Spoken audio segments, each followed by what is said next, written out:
দ্বিতীয় পর্ব রক্তচক্ষুর রাত।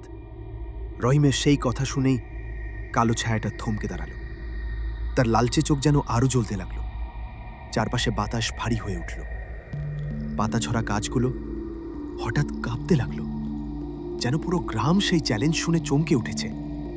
কালো ভূত গর্জে উঠল। ভয় পাওয়ার দরকার নেই বলেই ভয় বেশি। রহিম দেখে ছায়াটা ধীরে ধীরে তার চারপাশ ঘিরে ফেলছে, কিন্তু সে সরে না।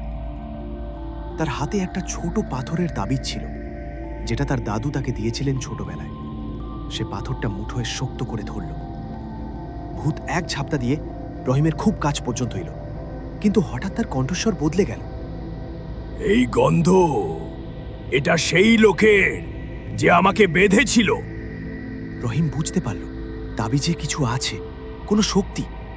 ভূত পিছনে হাঁটতে শুরু করল, আর আকাশে মেঘ জমল, যেন বজ্রপাত আসছে। তখনই রহিম আয়নার মতো চকচকে একটা জলাশয়ে ভূতের প্রতিবিম্ব দেখল, কিন্তু সেটি বদলাচ্ছে। সে আর মানুষ নয়, সে যেন কোনো অভিশপ্ত আত্মা, যার চোখে ছিল কান্না কিন্তু মুখে ছিল রাগ। তুই এসেছিস বলেই আমি জেগেছি। এবার তুই জানতে পারবি আমার আসল কাহিনী। পরবর্তী পর্ব দেখতে অবশ্যই সাবস্ক্রাইব করতে ভুলবেন না।